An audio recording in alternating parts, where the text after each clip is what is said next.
53 বছর স্বাধীনতার পরে দেশ কিন্তু সুন্দর একটা ধারায় রাজনীতির চর্চা হয় নাই, বরঞ্চ বারবার আমাদের দেশের মানুষগুলো এদের মাধ্যমে ধোঁকা পেয়েছে, ধোঁকা খেয়েছে।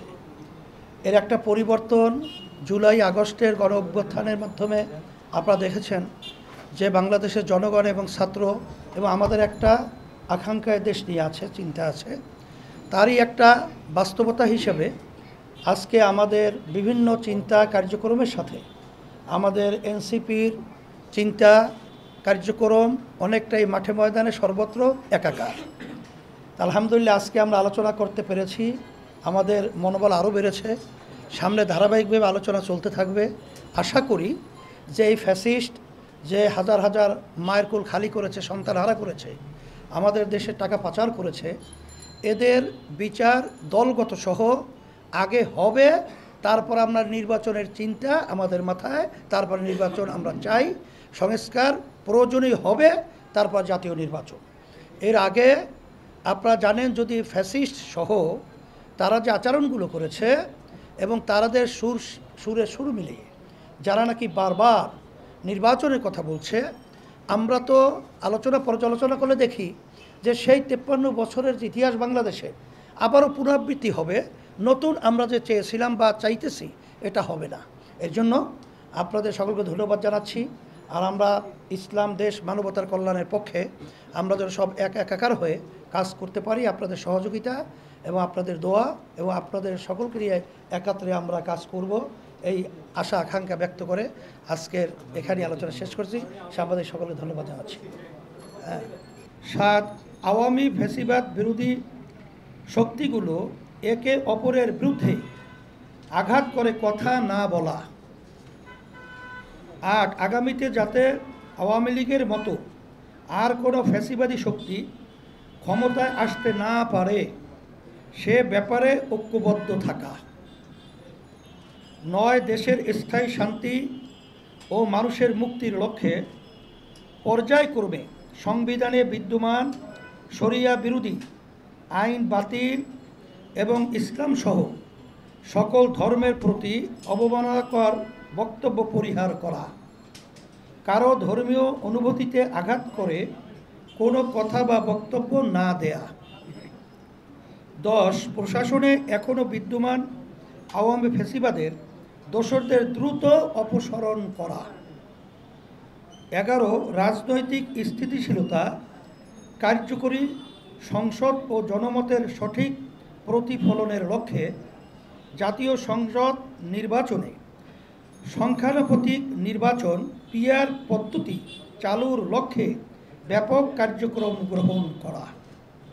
আর সাথে আমাদের আরও একটা আলোচনা এসেছে, বর্তমানে যে নারী নীতি সংস্কার কমিশন যে প্রস্তাবগুলো তারা নিয়ে আসছে, এটা ধর্মবিরোধী, ইসলাম বিরোধী, দেশ বিরোধী, মানবতা বিরোধী। এর ব্যাপারে আমরা ঐক্যমত পোষণ করেছি। এই সংবিধান এই কমিশনকে বাতিল করতে হবে এবং তাদের এই প্রস্তাবকে বাতিল করতে হবে। এ ব্যাপারে আমরা একমত ঐক্যমতে পৌঁছেছি। শুক্রিয়া, ধন্যবাদ। আলহামদুলিল্লাহ। এখন আমাদের সম্মানিত এবি পার্টির চেয়ারম্যান সে আপনাদের সামনে কথা বলবেন। বিসমিল্লাহির রহমানির রহিম।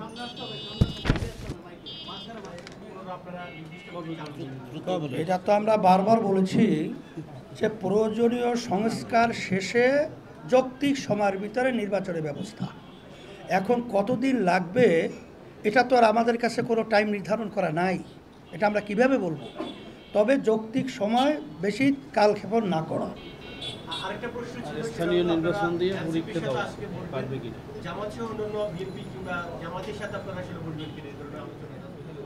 এখানে ইসলামী দলের ব্যাপারে আমরা বারবার বলেছি, একটা বাক্স নির্বাচনে পাঠাবার জন্য আমরা ঐক্যমতে পৌঁছার জন্য আলোচনা চলছে। তার ভিতরে ইসলামী দলের ভিতরে জামাত ও ইসলামও আছে। তা সেইভাবে ভিন্নভাবে পৃথক করে জামাত ইসলামকে তো ভিন্নভাবে আলোচনায় কোনো প্রয়োজন হয় না। এভাবে আমরা কার্যক্রম সামনে অগ্রসর করছি। এটা চলতেছে, হইতেছে, সব ইসলামী দলের সাথে হচ্ছে। হ্যাঁ, আলহামদুলিল্লাহ, ধন্যবাদ। সম্মানিত সাংবাদিক বন্ধুগণ, আপনাদেরকে অসংখ্য ধন্যবাদ। এখন এনসিপির সামনে আমাদের আরেকটা বৈঠক আছে। এনসিপির প্রশ্ন হচ্ছে এই নির্বাচনী জোট নেওয়া নাহিদ বা আজকে সকালে যাদের সাথে বৈঠক করেছেন সেটা আলোচনা হচ্ছে কিনা, আগামী নির্বাচনে গণতান্ত্রিক দলগুলোকে নিবে কিনা দেখি আপনাদের ইসলামিক জোট সেখানে তাও তাদের দলগুলো আমাদের ইসলামী দল বলতে আমরা আগেই বলেছি যে একটা বাক্স পাঠাবার ব্যাপারে আমরা চিন্তা করতেছি এবং সেভাবে আমাদের আলোচনা চলছে, এটা আপনারা লক্ষ্য করেছেন। এবং যারা দেশপ্রেমিক রয়েছে আমাদের একটা অপশন কিন্তু ওটাও আছে, সেখানে এনসিপি তো ওর ভিতরে অগ্রাধিকার।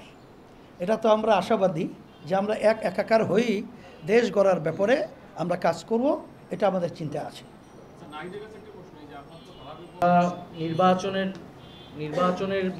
নির্বাচনকে সামনে রেখে এই সংলাপগুলো নয়।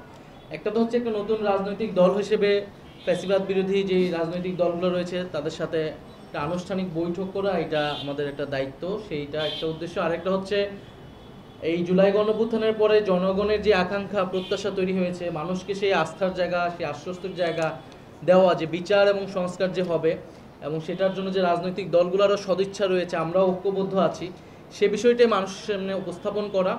আমাদের এই সংলাপ বা এই ঐক্যের জায়গাটা মূলত যে রাজনৈতিক দাবিগুলো আমরা সামনে রাখছি, সেই রাজনৈতিক দাবিগুলোর উপর ভিত্তি করে এটা একটা রাজনৈতিক সমঝোতা আপনারা হিসেবে দেখতে পারেন। এখানে নির্বাচনের বিষয়গুলো এখনই আসে নাই, তবে রাজনৈতিক এই ঐক্যে বা সমঝোতার জায়গা থেকে আমাদের মাঠের ঐক্য পরবর্তীতে সেটা নির্বাচনের দিকে যাবে কিনা সেটা আসলে পরবর্তী সময়ে আসলে বোঝা যাবে।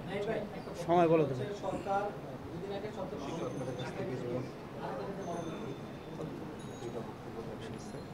আমরা এই মানবিক করিডোরের বিষয়ে বিভিন্ন রাজনৈতিক দল কনসার্ন দেখিয়েছে, বক্তব্য দিয়েছে। আমরা সেই বক্তব্যগুলোর সাথে একমত পোষণ করছি যে এরকম একটা গুরুত্বপূর্ণ বিষয়ে সিদ্ধান্ত নেওয়ার জন্য অবশ্যই রাজনৈতিক দলগুলোর সাথে আলোচনা করে নেওয়া প্রয়োজন ছিল। কারণ এই সরকার কিন্তু একটা কনসেনসাসের ভিত্তিতেই তৈরি হয়েছে বা পরিচালিত হচ্ছে। একটা রাজনৈতিক সমঝোতা রাজনৈতিক দলগুলো থেকে একটা সমর্থন সরকারের প্রতি আছে, ফলে এবং এই ধরনের একটা সিদ্ধান্ত, একটা জাতীয় সিদ্ধান্ত নেওয়ার ক্ষেত্রে রাজনৈতিক দলগুলোর সাথে আসলে আলোচনার প্রয়োজন। এবং সরকার, আমরা এখন আসলে স্পষ্ট হই নাই যে এই করিডোর বা সেখানে রোহিঙ্গা প্রত্যাবর্তনের বিষয়টা আসলে কিভাবে থাকবে, তো পুরা হোল প্রজেক্টটাও আসলে পরিষ্কার হওয়া প্রয়োজন, তখন হয়তো আমাদেরও মন্তব্য করতে সহায়তা হবে। প্রাথমিক রেসপন্স হচ্ছে যে এটা রাজনৈতিক দলগুলোর সাথে খুবই দ্রুত এই বিষয়ে সরকারের সংলাপ প্রয়োজন, আর কি একটা জাতীয় সংলাপ প্রয়োজন। ধন্যবাদ সকলকে, ধন্যবাদ। এখন নামাজের সময় হয়ে গেছে, সকল ধন্যবাদ। ইনশাআল্লাহ এত প্রশ্ন আর পরে আসতেই থাকবে একটা পর একটা। ধন্যবাদ। আপনারা দুপুর থেকে এখানে অনেক কষ্ট করেছেন, ধৈর্য ধরেছেন এবং আমাদের প্রোগ্রাম কভার করেছেন, এই জন্য আপনাদেরকে অসংখ্য ধন্যবাদ।